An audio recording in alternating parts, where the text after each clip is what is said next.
வாழ்க வையகம், வாழ்க வையகம், வாழ்க வளமுடன். குரு வாழ்க, குருவே துணை. இன்று வரை உலகில் தோன்றிய சித்தர்கள், ஞானிகள் மற்றும் வேதாத்திரிய கோட்பாடுகளை அர்ப்பணிப்புணர்வோடு உலகமெங்கும் வழிநடத்தி கொண்டிருக்கின்ற ஞானாசிரியர்களின் மதிநுட்பமும் சூக்ஷமமாக எழுந்தருளி நம்மை இந்த தவத்தில் வழிநடத்துமாக என்று சங்கல்பித்துக் கொண்டு இன்றைய தவ நிகழ்வை மகிழ்வோடும் நெகிழ்வோடும் தொடங்குவோமாக. இறை வணக்கம், குரு வணக்கத்தோடு. இறை வணக்கம் பாட அருள்நிதி தமிழரசி ஆறுமுகம் அவர்களை அன்போடு அழைக்கிறோம்.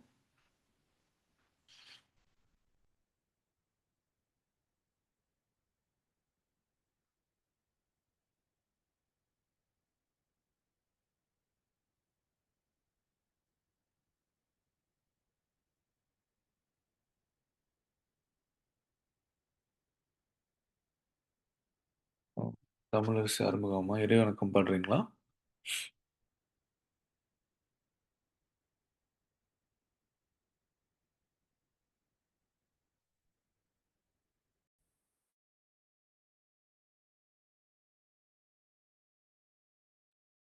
இறை வணக்கம்.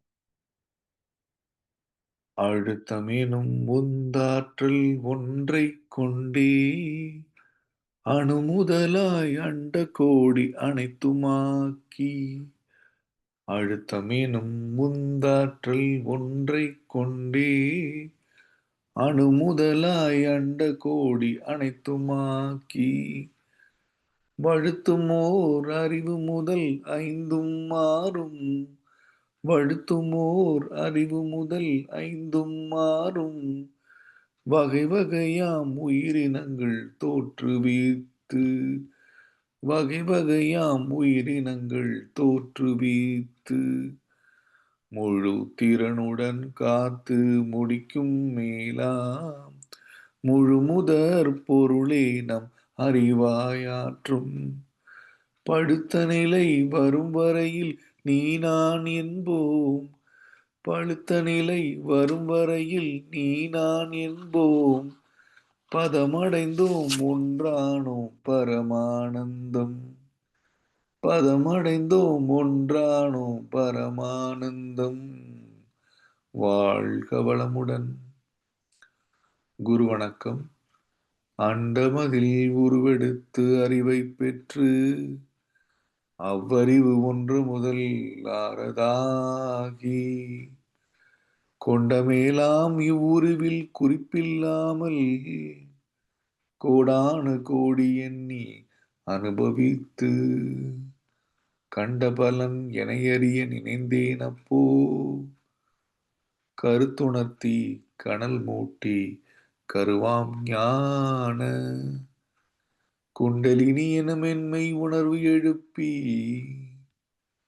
குறித்து என்னை அறிவித்த குருவே அன்பே. வாழ்க வளமுடன்.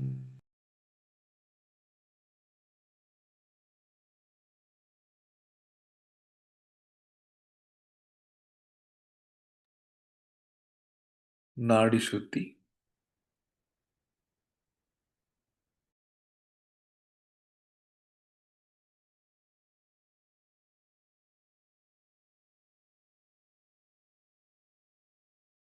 நடத்திய அருள்நிலை சஞ்சீவ் சிதம்பரம் ஐயா அவர்களை வாழ்த்துவோம்.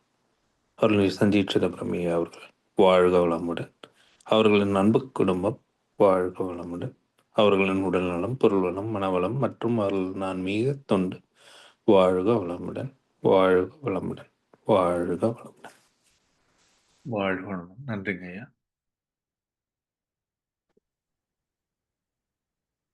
இன்றைய கவி போடுறீங்களா?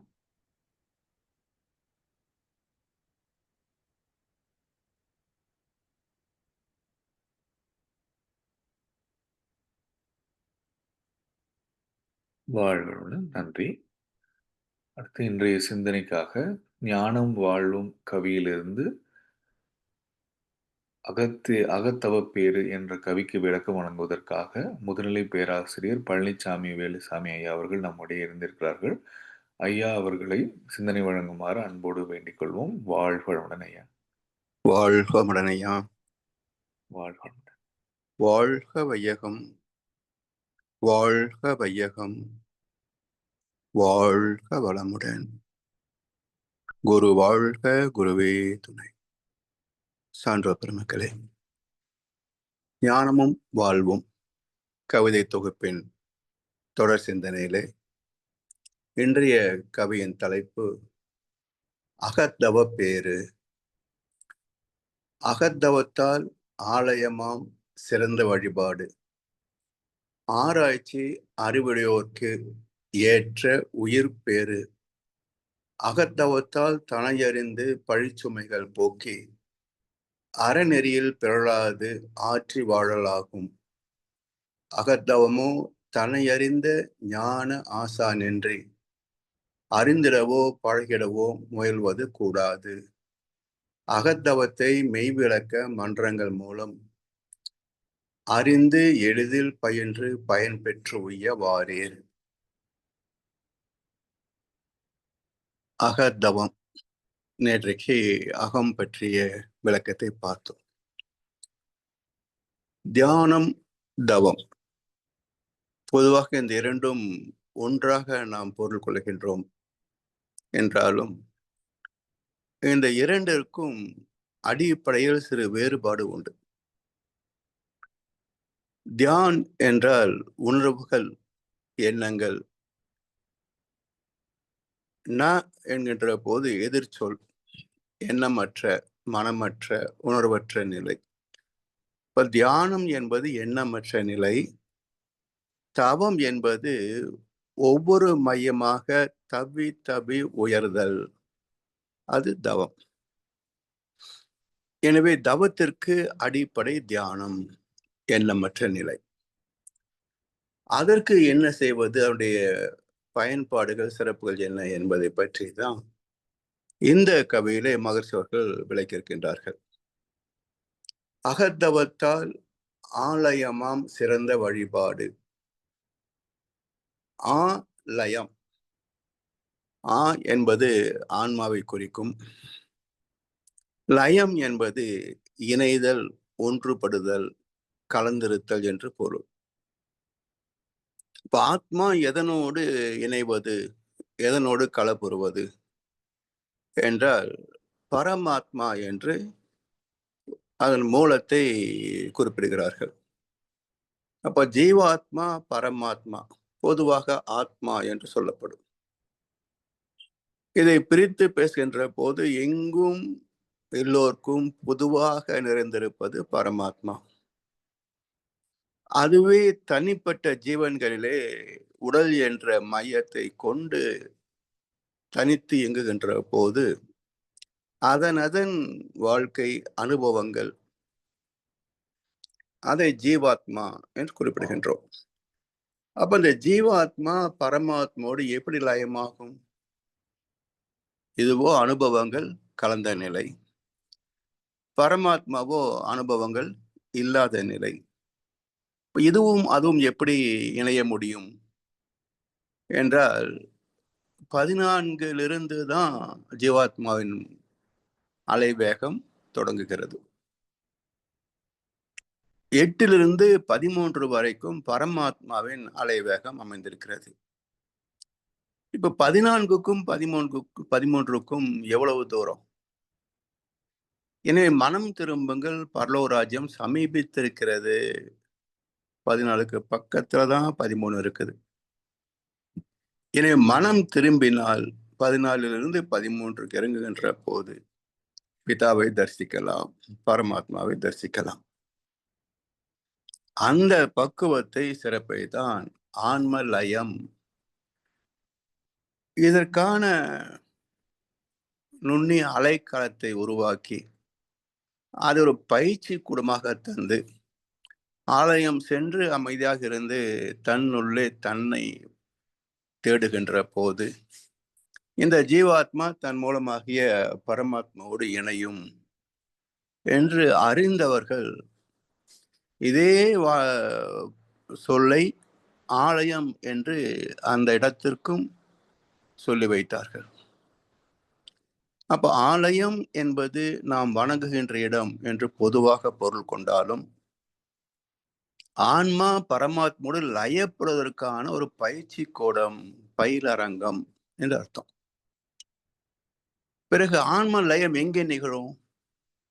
ஆன்மா நமக்குள்ள இருக்குது, பரமாத்மா நமக்குள்ளேயே இருக்குது.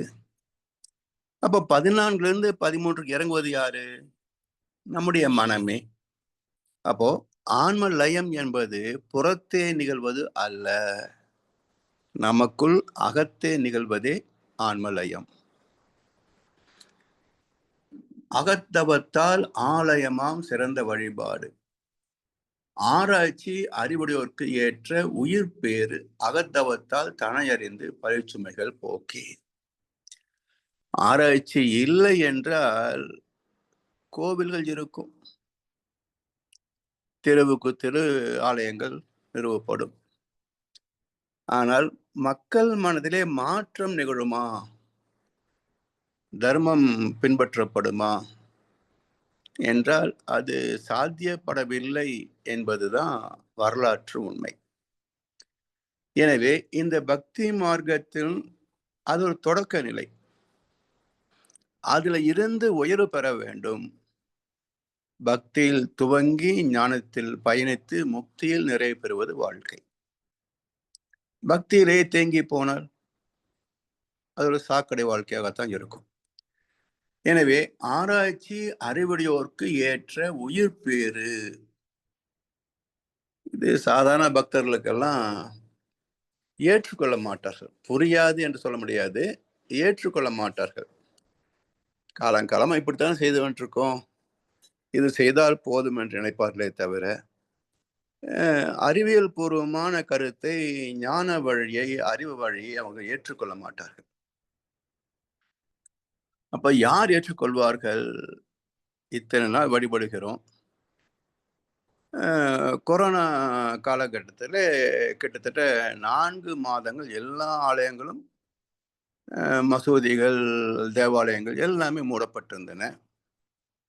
என்ன நிகழ்ந்தது? வணங்காததால் அந்த 4 மாதம் ஏதாவது நமக்கு உணவு கிடைக்கவில்லையா, வாழ முடியவில்லையா, என்ன நடக்கல? எல்லாமே நடந்திருக்கு. அப்படி என்றால் ஆலயம் வழிபடுவதிலே என்ன பயன்? தொடர்ந்து 4 மாசம் போகல, கோயிலுக்கே போகல, ஒரு மாற்றம் நிகழவில்லையே. அப்படி என்றால் இது அவசியமா, அவசியம் இல்லையா என்று சிந்திப்பதற்கு இறைவனே தந்த வாய்ப்பு. கொரோனா என்பது இறைவனே தந்த வாய்ப்பு. இப்படி ஒரு எளிய வாழ்க்கையை வாழ்ந்து போவதற்கு உங்களுக்கு என்ன கஷ்டம் சொல்லுங்க? தினசரி பரபர எதையா ஓடிக்கொண்டிருக்கிறீர்களே. இப்படி 4 மாதங்கள் இருந்தது போல வாழ்நாள் முழுவதும் இருப்பதிலே உங்களுக்கு என்ன சிரமம் என்று ஒரு கட்டாய கல்வியாக இறைவனே நடத்தி தந்த பாடம். நாம தான் எதையும் கற்றுக்கொள்ள மாட்டோம் என்ற உறுதியோடு இருக்கிறார்களே. அப்போ அவர்களுக்கு எதுவுமே கற்றுக்கொள்ள முடியாது. கற்றுக்கொள்ள வேண்டும் என்ற ஆர்வம் உள்ளவர்களுக்கு தான் இறைவனுடைய பாடம் பயனளிக்குமே தவிர, கதவை மூடிவிட்ட பிறகு காற்று எப்படி வரும், வெளிச்சம் எப்படி வரும்? அது போல எங்களுக்கு இதுவே போதும் என்று கதை மூடிக்கொண்டவர்கள் தான் பக்தர்கள். அவங்க சிந்திக்க மறுப்பவர்கள். அதனால் ஆராய்ச்சி அறிவுடையோர்க்கு ஏற்ற உயிர் பேறு. அகத்தவத்தால் தனை அறிந்து பழிச்சுமைகளை போக்கி. அகத்தவத்தால் தனை அறிந்து பழிச்சுமைகளை போக்கி.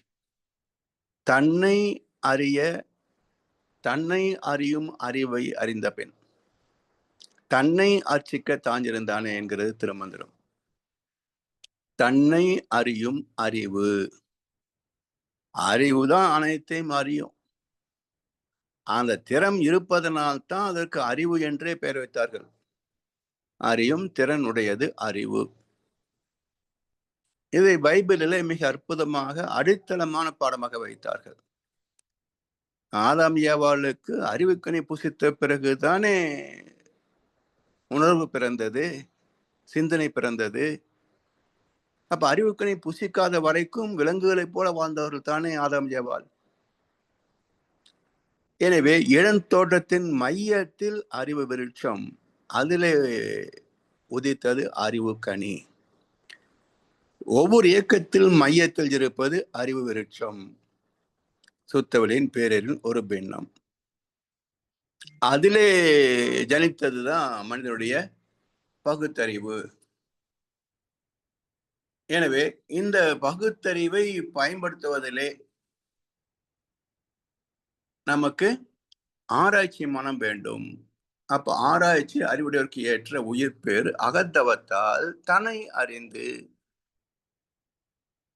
யார் என்று கேட்டால் என்ன சொல்லுவாங்க? அவங்க பேரு, பதவி, ஊரு, இதுதான் ஐடென்டிட்டி. ஆனால் ஆத்மா என்ற ஒரு சொல் எல்லோருக்குள்ளும் இருப்பது ஆத்மான்னு தானே பேர், அதுக்கு வேறு பேர் இல்லையே. அப்ப நான் வைத்த பெயர் எல்லாம் உடலுக்கே தவிர உயிருக்கோ ஆத்மாவுக்கோ பெயர் வைக்க முடியாது. எல்லோருக்குள்ளையும் இயங்குவது உயிர் தான், ஒரே பேர். எல்லோருக்குள்ளும் மையம் கொண்டிருப்பது ஆத்மா தான், ஒரே பேர். அப்ப எல்லா பெயர்களும் உடலுக்கே தவிர உயிருக்கோ மனசுக்கோ ஆத்மாவுக்கோ கிடையாது. அதனால் அப்ப நான் யார் என்றால் நான் ஆத்மா. ஆத்மா யாரு? பரமாத்மாவிலிருந்து வந்தது. பரமாத்மா எங்க இருந்து வந்தது? தெய்வத்திலிருந்து, சுத்தவெளியிலிருந்து வந்தது. அப்ப சுத்தவெளியின் அடிப்படை கூறு என்ன? பேரறிவு. அப்ப அறிவே நான், அறிவே தெய்வம். இதான் தன்னை அறிந்து. அப்ப அறிந்த பிறகு தனக்கும் தெய்வத்திற்கும் என்ன பேதம்? இறைவனில இருந்துதான் நான் வந்தேன் என்றால் நான் சொல்ல முடியுமா நான் தான் கடவுள்னு? அப்ப என்ன பேதம் என்றால், இறைவனே தான் மனிதனானான், ஆனால் வந்த வழியில பெற்ற களங்கங்கள். கடல் நீர் தான் மழையாக பெய்தது, மழை நீர் தான் கடலுக்கு போய் சேர்க்கிறது. ஆனால் மழை நீர்ல உள்ள தூய்மை சாக்கடை நீர்ல இல்லையே. ஏன்? அது பயணம் செய்த பாதை அசுத்தம். அதே போல பரமாத்மா ஜீவாத்மாவாக வந்த போது இது பயணித்த பாதை அசிங்கமான பாதை. ஆணவம், கண்மம், மாயை என்ற களங்கங்கள், கசடுகள் நிறைந்த பாதை. அதனால் இவற்றோடு கலந்த பரமாத்மா கலங்கப்பட்டு நிற்கிறது, ஜீவாத்மாவாக கலங்கப்பட்டு நிற்கிறது. இந்த அழுக்கை நீக்கிவிட்டால், கண்ணதாசன் அழகா சொல்லுவார், உயிரே அழுக்கு துணி, உயிரே அழுக்கு துணி, ஒவ்வொரு மண்ணே நம் பிறப்பு, பூவுலக வாழ்க்கை என்னும் பொல்லாத கல்லினிலே மோதி அடிக்கையிலே முட்டி கசக்கையிலே ஆதி சிவம் என்னும் ஆற்றில் வரும் வெள்ளத்திலே அழுக்கெல்லாம் வெளுக்குதரா வெள்ளையப்பா. அப்ப எல்லா அழுக்கும் எல்லா களங்கங்களும் எங்கே நீக்க முடியும், எங்கே போக்க முடியும், யார் அதை செய்வார்கள் என்றால் அதற்கு பெயர்தான் பரம்பொருள், அதுதான் தெய்வம். அப்ப தெய்வமே அனைத்தையும் நீக்க வல்லது. சரி, தெய்வம் தானா வந்து நீக்கிருமா? ஒரு 2 லட்சம் பேரோ என்னவோ கணக்கு, அப்பவே அதர்மம் மிகுந்திருக்கிறது என்று சொல்லி கிருஷ்ண பரமாத்மா அவதாரம் எடுத்தார். இன்றைக்கு 820 கோடி மக்கள் இருக்கின்ற பாவங்களோ அளக்க முடியாத அளவுக்கு. ஏன் இன்னொரு அவதாரம் வரவில்லை என்று கேட்டால், தெளிவாக அறிவுபூர்வமாக பதில் சொல்லுகின்ற உபன்யாசகர்களும் இல்லை, மடாதிபதிகளும் இல்லை. அப்ப என்ன கருத்து? இறைவன் வந்து நம்மை சுத்தப்படுத்துவானா? சோ அவதாரம் என்றால் மாற்றி பிறப்பது. ஒரு சித்தர் சொன்னாரே, மாற்றி பிறக்க மருந்தனுக்கு கிட்டுதில்லை, ஊத்தை சடலமடி ஒப்பிருந்த பாண்டமே தான் மாற்றி பிறக்க மருந்தனுக்கு கிட்டுதில்லை. மாற்றி பிறக்க மருந்தனுக்கு கிட்டும் என்றால் ஊத்தை சடலம் விட்டு உன் பாதம் சேரேனோ என் கண்ணம்மா என்றார். அப்ப அந்த மார்க்கத்தை இறைவன் காட்டுகிறான், அவ்வளவுதான். பயணம் என்னுடையதுதான், இறைவன் வந்து கை தூக்கிவிட மாட்டான். அப்ப என்ன செய்யணும்? இறைவனிடத்திலே நான் சரணடைவது. அதுதான் மகாபாரதத்துல அற்புதமான ஒரு காட்சி. குருச்சேத்திர யுத்தத்தை தவிர்க்க முடியுமா என்று கேட்கிறார் பரமாத்மா. யார்கிட்ட? சகாதேவன் கிட்ட. சகாதேவன் சொல்லணும், உன்னுடைய இஷ்டம் என்னமோ அதுதானப்பா, நீ ஏற்கனவே திட்டம் போட்டுட்டு வந்துட்ட, இப்போது நடத்தலாமா வேண்டாமா அப்படின்னு கேட்டா யார் பதில் சொல்ல முடியும்? இல்ல தடுக்க முடியுமா? முடியும். ஆனா 3 காரியம் நடக்கணுமே. சொல்லு பார்ப்போம். முதல்ல இந்த அர்ஜுன் அடிச்சு கொண்டு போடு, திரௌபதி மொட்டை அடிச்சிரு. 3வது காரியத்தை நான் செய்யணும். உன்னை பிடிச்சி கட்டி போட்டுட்டா எல்லா கூத்தும் நின்று போயிடும். அப்ப என்ன சொல்ல வர்றாரு என்றால், இந்திரன் மகன் அர்ஜுனன். இந்திர லோகம் என்ற மாய உலகம். அந்த மாய உலகத்திற்கு தலைவன் ஜீவகாந்தம். அவருடைய அனுபவங்கள் மனமாக. அப்ப இந்திரன் என்ற புலன் இன்பங்களை முதலில் கொள்ள வேண்டும். யார் செய்வாங்க? இறைவனின் கருணை. அடுத்து என்ன செய்யணும்? மாயை நீங்கிய பிறகு ஆணவம், கண்மம், மாயை என்ற 3 களங்கங்களிலே மாயையை நீக்கிவிட்டால் கண்மம் நீங்கி போகும். ஆணவத்தை என்ன பண்றது? இதெல்லாம் நீக்கிவிட்டா நான் யோகியன்னு ஒரு ஆணவம் வருதே, நான் பெரிய மேதாவி, நான் எல்லாம் எனக்கு தெரியும், நான் பெரிய சாஸ்திரிகள் அப்படின்னு ஒரு தலகணம் வருது. அப்ப அதே மொட்டையடின்னா முடி காணிக்கை என்று சொல்லுவார்கள். முடி என்பது தலையில இருக்கிறது. அப்ப தலையில வேற என்ன இருக்குது? யாருக்காவது திமிர் அதிகமா இருந்தா என்ன சொல்லுவோம்? சரியான தலகணம் பிடிச்சவன் சொல்றோம் இல்லையா? அப்ப முடி என்பது, ஆணவம் என்பது உச்சியிலே தலையிலே இருக்கின்ற ஒரு உணர்வு. அப்ப இந்த ஆணவத்தை நீக்குவது அது யார் செய்வாங்க? இறைவனே தான். அப்ப திரௌபதியின் தலையில முடியை நீக்குவது என்று சொன்னால் ஆணவத்தை நீக்குவது. அப்ப புலன் கவர்ச்சியை நீக்கி ஆணவத்தை நீக்குவதற்கு நாம் என்ன செய்ய வேண்டும் என்றால் சரணடைய வேண்டும். சிக்கென பிடித்தேன், எங்கிருந்து அருள்வது இனியே என்று இறைவனை பற்றி கொண்டால், பற்றுக பற்று அற்றான் பற்றினை அப்பற்றை பற்றுக பற்று விடற்கு. பற்றி கொண்டால் விட்டு விடலாம். அற்றது பற்று என்று உற்றது வீடு. எனவே அந்த நிலைதான் தன்னை அறிந்து பழிச்சுமைகள் போக்கி அறநெறியில் பிறளாது ஆற்றி வாழலாகும். அறநெறி என்பது ஒழுக்கம், கடமை, ஈகை. இதில் முதல் கோட்பாடு ஈகை தான். அடுத்த கோட்பாடு ஒழுக்கம். இவை இரண்டையும் செயல்படுத்துகின்ற வாழ்க்கையே கர்மம். எனவே ஆணவம் அது ஒழுக்கம், கடமை, ஈகை என்று அதை சொல்வதற்கு எளிதாக இருக்குமே என்பதனால ஒரு என்ன சொல்லுவாங்க, ஒரு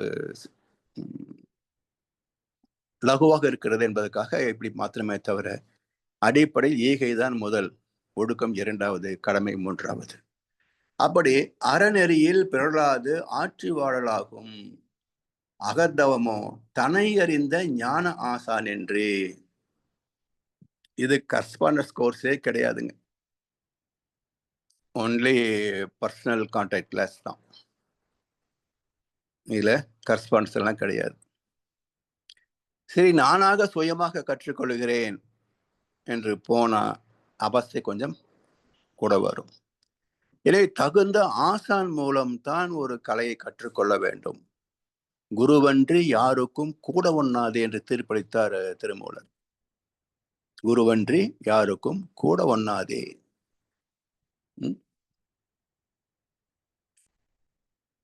அப்படி அகத்தவமோ தன்னை அறிந்த ஞான ஆசான் என்று அறிந்திடவோ பழகிடவோ முயல்வது கூடாது. அகத்தவத்தை மெய்விளக்க மன்றங்கள் மூலம் அதற்கென்று தேர்ச்சி பெற்ற குருமார், குருவிடத்திலே பாடம் கற்றுக்கொண்ட சான்றோர் பெருமக்கள், அவர்கள் மூலமாக அவரிடத்திலே பயிற்சி பெற்று அதை முறையாக சரியாக காலத்தோடு செய்து பழகி வர வேண்டும். அப்படி அகத்தவத்தை மெய் விளக்க மன்றங்கள் பிறகுதான் இது மனவளக்கலை மன்றங்களாக பெயர் மாற்றம் பெற்றது. துவக்கத்துல மெய் விளக்க மன்றம் என்றுதான் பேர். அகத்தவத்தை மெய் விளக்க மன்றங்கள் மூலம் அறிந்து எளிதில் பயின்று பயன் பெற்றுய வாரீர். முதல்ல அறிந்து, பிறகு எளிதில் பயின்று பயன் பெற்று. முதல்ல மன்றத்துக்கு வந்த இன்ஃபர்மேஷன் கொடுக்குறோம். மனவளக்கலை பயிற்சிகள் என்ற என்ன அப்படின்னு ஒரு அறிமுகம். துவக்கமாக உடற்பயிற்சி கற்றுத் தருகிறோம்.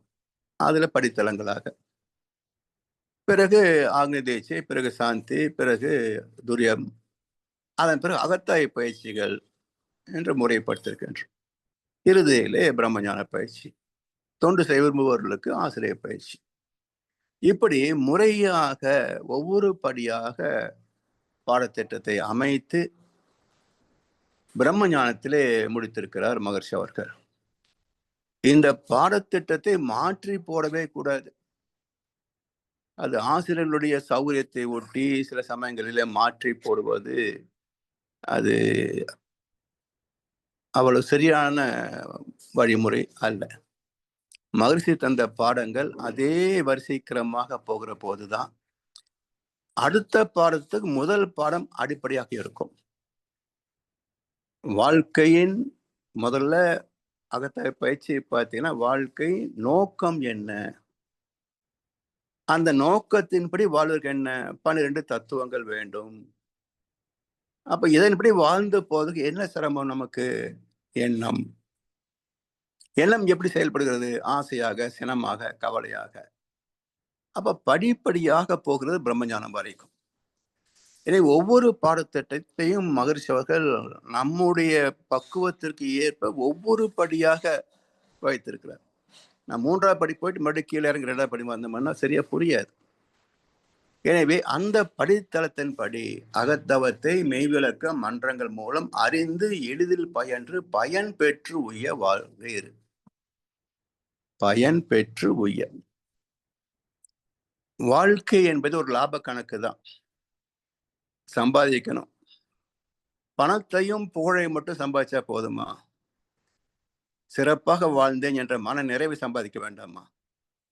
அந்த மன நிறைவு எப்படி கிடைக்கும்? பணத்திலையா, பதவியிலையா, செல்வாக்கிலையா, கைத்தட்டலையா? எதுல கிடைக்கும் இந்த நிறைவு? இது ஆத்மாவுக்கு தேவையான நிறைவு.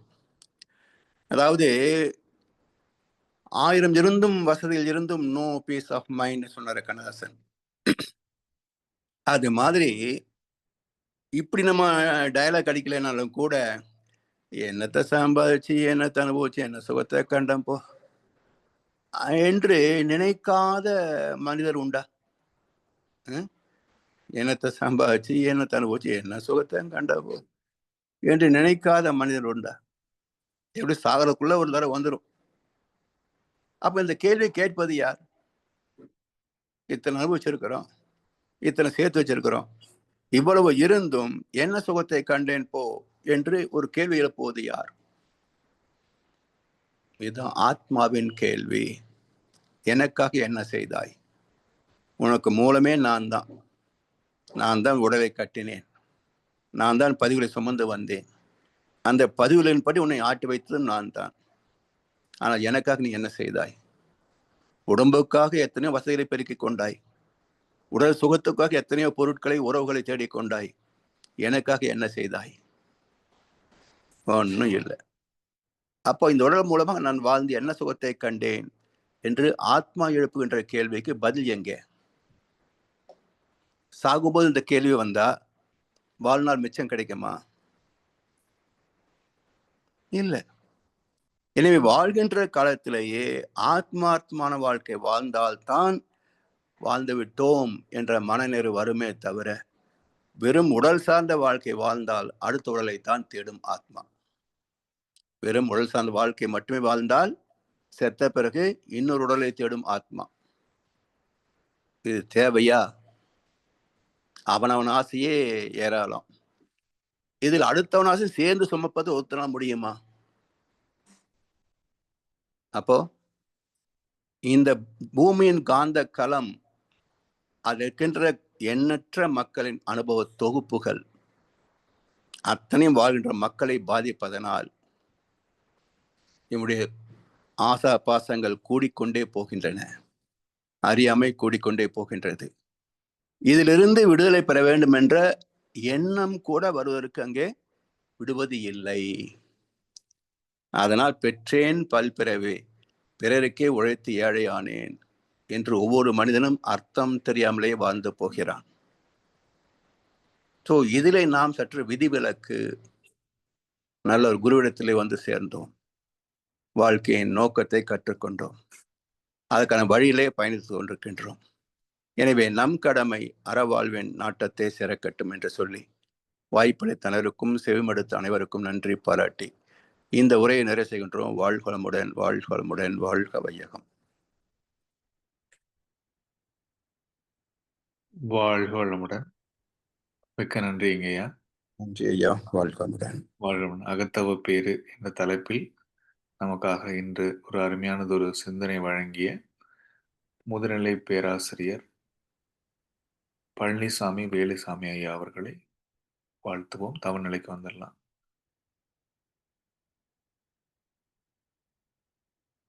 முதுநிலை பேராசிரியர் பழனிசாமி வேலுசாமி ஐயா அவர்கள் வாழ்க வளமுடன்.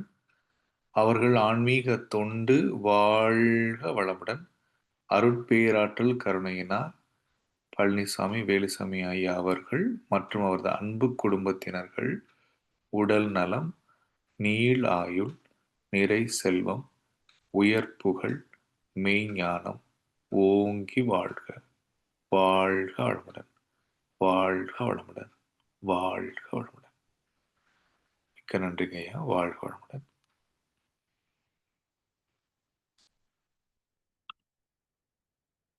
அடுத்ததாக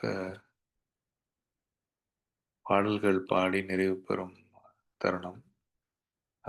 வேதாத்திரிய பாடல் பாடுவதற்காக ஸ்ரீராம் ஜெயபிரகாஷ் ஐயா அவர்களையும், அடுத்ததாக பிரம்மஞான பாடல் அடியேன் பாடுகின்றேன். உலக நல வாழ்த்து பாடுவதற்காக பிரதீப் துரை ஐயா அவர்களையும் அன்போடு அழைக்கிறோம். வாழ்க வளமுடன். வேதாத்திரிய பாடல். போரில்லா நல்லுலகம், பொருள் துறையில் சமநீதி, நேர்மையான நீதிமுறை, நிலவுலகிற்கோராட்சி, சீர் செய்த பண்பாடு, சிந்தனையோர் வழிவாழ்வு, சிறப்புணர்ந்த பெண் மதிப்பு, தெய்வநீதி வழிவாழ்தல், தேர் திருவிழா தவிர்த்தல், சிறுவர்க்கே விளையாட்டு, செயல் விளைவு உணர்கல்வி, சீர்காந்த நிலை விளக்கம், பார் முழுதும் உணவு நீர் பொதுவாக்கல், பல மதங்கள் பல கடவுள் பழக்கம் ஒழித்து, உண்மை ஒன்றை தேர்ந்தெடுதல். வாழ்க வளமுடன். வாழ்க வளமுடன். பிரம்மஞான பாடல். இறைவெளியே தன்னிருக்க சூழ்ந்தழுத்தும் ஆற்றல், இதன் திணிவு மடிப்பு விழ சுழலும் நுண்விண்ணாம், நிறைவெளியில் வெண்சுழல நெருக்குகின்ற உரசல், நிலைவெளியில் எழுப்புகின்ற நேரலைகள் காந்தமாம், மறைபொருளாம் காந்தம் தன் மாத்திரைகள் ஐவகை, மலைக்காதீர்வின் கூட்டம் மாபூதம் ஐந்துமாம், முறையாய காந்த அலை மனமாம் உயிர் உடல்களில் மதி உயர்ந்து உண்மை பெற மா பிரம்ம ஞானமாம், மதி உயர்ந்து உண்மை பெற மா பிரம்ம ஞானமாம், மா பிரம்ம ஞானமாம். வளமுடன். உலக நல வாழ்த்து. உலகமெல்லாம் பருவமழை ஒத்தபடி வெய்யட்டும், உழவரெல்லாம் தானியத்தை உவப்புடனே பெருக்கட்டும், பல தொழில்கள் புரிகின்ற பாட்டாளி உயரட்டும், பகுத்துணர்வில் தொகுத்துணர்வு பண்பாட்டை உயர்த்தட்டும், கலகங்கள் போட்டி வகை கடந்தாட்சி நடக்கட்டும், கல்லாமை கடன் வறுமை கலகங்கள் மறையட்டும், நல வாழ்வை அளிக்கும் மெய்ஞான ஒளி வீசட்டும், நம் கடமை அறவாழ்வின் நாட்டத்தே சிறக்கட்டும், நம் கடமை அறவாழ்வின் நாட்டத்தே சிறக்கட்டும். வாழ்க வையகம், வாழ்க வையகம், வாழ்க வளமுடன். நன்றிகள் ஐயா. வாழ்க வளமுடன். வாழ்க வளமுடன். இன்றைய தவத்தில் கலந்து கொண்ட அன்பர்கள், தவத்தை வழி நடத்தியோ, நச்சிந்தனை வழங்கியோ, பாடல்கள் பாடியோர் அனைவரும் வாழ்க வளமுடன். அவர்களின் அன்பு குடும்பம், அவர்களின் உடல் நலம், மனவளம், பொருள் வளம், அருள் துண்டு, ஆன்மீக துண்டு, வாழ்க வளமுடன், வாழ்க வளமுடன், வாழ்க வளமுடன். இத்துடன் இன்றைய காலை தவம் நிதிவு மகிழ்வோடு நிதிவோடு நிதிவு நிறுவ பெறுகின்றது. இறையர்களும் குரு அருளும் நம் அனைவரும் எப்பொழுதும் சூழ்ந்திருந்தும் நம்ம இந்த நிலை உணர்ப்பை சிறந்த முறையில் வழிநடத்திட்டு என அனைவரும் வாழ்த்தி வழங்கி நன்றி கூறி என்கிறோம். வாழ்க யுகம், வாழ்க யுகம், வாழ்க வளமுடன். வாழ்க வளமுடன். நன்றிகளை வாழ்க வளமுடன். அனைவருக்கும் நன்றிகள். நன்றிங்க ஐயா. வாழ்க வளமுடன். வாழ்க வளமுடன். வாழ்க வளமுடன் ஐயா. நன்றி. வாழ்க வாழ்க வளமுடன். வாழ்க வளமுடன்.